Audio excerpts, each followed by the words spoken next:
नमस्कार, मैं D Indian news से सिद्धार्थ शेरपा आज के पेशकश के साथ। और रोज़ की तरह आज भी हम लोग एक कहानी को जानेंगे जो कि हमारे जीवन के मार्गदर्शन में या हमारे जीवन के जीवन जीने की कला में काफ़ी मदद करेगी। और जैसे कि आप सभी जानते हैं, शो का नाम है स्किल्स फॉर लाइफ। तो चलिए आज एक और कहानी हम लोग सुनेंगे जिसके तहत हम लोग हमारे जीवन को जीने का एक और गुण हम लोग अपने आप में डालेंगे। अब कहानी शुरू करते हैं। एक समय था, एक राजा हुआ था, वो बुढ़े हो गए थे और वो बीमार पड़ गए। तो उनका आखिरी दिन चल रहा था और वो मरने वाले थे और उनके 4 पत्नियां थे। और उन्होंने अपने चौथे पत्नी, जिससे वो सबसे ज़्यादा अधिक प्यार करते थे, उनसे उन्होंने पूछा, हे प्रिय, क्या तुम मेरे साथ मरने के लिए तैयार हो ताकि मुझे पुनर्जन्म में यानी कि you can say after life यानी कि मृत्यु के बाद के जीवन में जाने में क्या तुम मेरा साथ दोगी या क्या तुम मेरे साथ चलोगी? तो उन्होंने ये चौथा पत्नी से उन्होंने पूछा। तो चौथा पत्नी ने सीधे सीधे बोल दिया कि प्रभु मुझे माफ़ कर दीजिएगा कि मैं आपके साथ आपके जीवन के आपके मरण के बाद का जो जीवन है, मृत्यु के बाद जो जीवन है, उसके साथ मैं आपके साथ नहीं जा सकती। तो फिर उन्होंने अपने तीसरे पत्नी से पूछा या अपने तीसरे वाइफ से पूछा कि प्रिय, क्या तुम मेरे साथ अपने अपने मेरे मृत्यु के बाद के जीवन में क्या तुम मेरे साथ जाना पसंद करोगी? तो तीसरे पत्नी ने भी सीधा सा जवाब दिया कि नो, मैं आपके साथ नहीं जाने वाला। तब की जो तीसरी पत्नी थी काफ़ी जवान थी और यंग थी और उन्होंने बोल दिया कि आपके मरने के बाद मैं दूसरा शादी कर लूँगा या दूसरा शादी कर लूँगी। और वो एकदम रोब दिखाने वाली पत्नी थी जो अपने पड़ोस के राज्यों सारे चीज़ों में वो अपना रौब दिखाती रहती थी।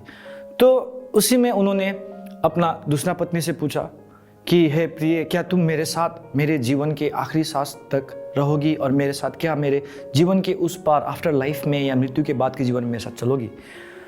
तो दूसरा वाइफ बोलती है कि मुझे क्षमा कर दीजिएगा प्रभु कि मैं आपके साथ आपके फ्यूनरल यानी कि जहाँ पे आपको अग्नि दिया जाएगा वहाँ तक मैं जा सकता हूँ, लेकिन उससे आगे मैं नहीं जा पाऊंगी। तो ये रहा था उनका दूसरे वाइफ का उत्तर। तो उसी में एक आवाज़ आती है, तो बोलती है प्रभु आप कहीं भी बोलिएगा, कहीं पे भी जाने के लिए बोलिएगा, किसी भी जगह हो, चाहे वो मृत्यु के बाद का जीवन ही क्यों ना हो, मैं आपके साथ जाने के लिए तैयार हूँ। जबकि वो उनका पहला पत्नी होता। और तब राजा को काफ़ी दुख लगता है क्योंकि उन्होंने अपने पूरे जीवन अपने पत्नियों के साथ बिताने में लगा दिए थे, जिसकी वजह से उन्होंने अपने पहला पत्नी को समय देना भूल गया था।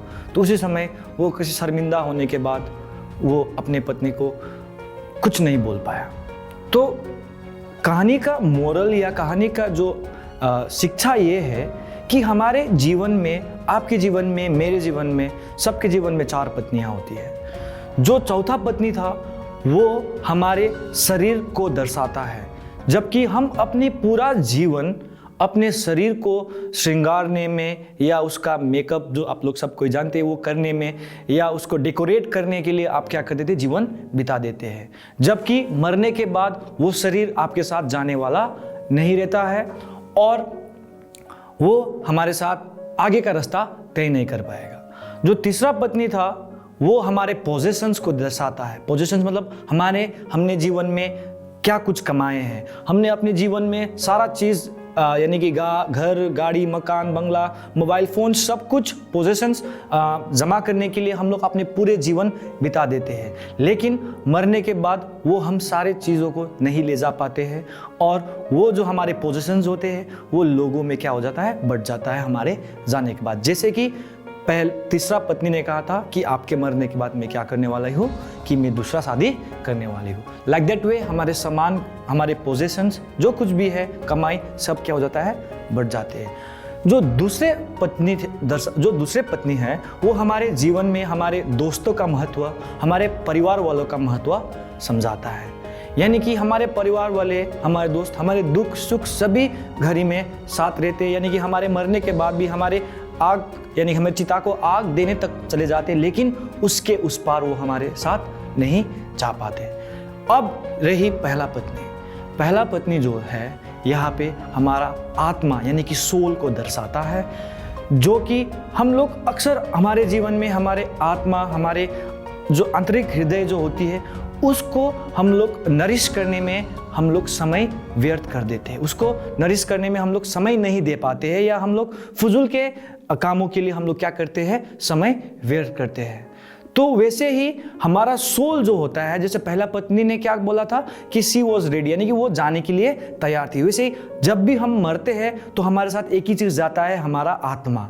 तो इस कहानी का शीर्षक ये है कि 4 पत्नियां, और हमारे जीवन में 4 पत्नियां होती है। वैसे तरीके से हमारे जीवन में जो पहला पत्नी का जो अहम रोल होता है, जो कि हमारा सोल होता है, उसको नरिश करने में, उसको देखभाल करने में हम लोगों को समय देना ज़रूरी है।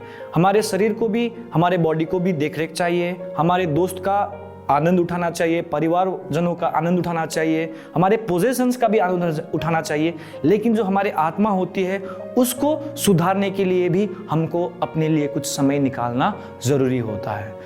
तो मैं आशा करता हूँ कि आप सभी को आज का कहानी अच्छा लगा होगा, और मैं आशा करता हूँ कि आज से और अभी से ही हम सभी मिलकर अपने आत्मा, अपने सोल को शुद्ध करने के लिए आगे प्रयत्न लें। और यदि आप सबको मेरा कहानी पसंद आया होगा तो हमारे चैनल को follow, like, share and subscribe करना ना भूलें। Thank you.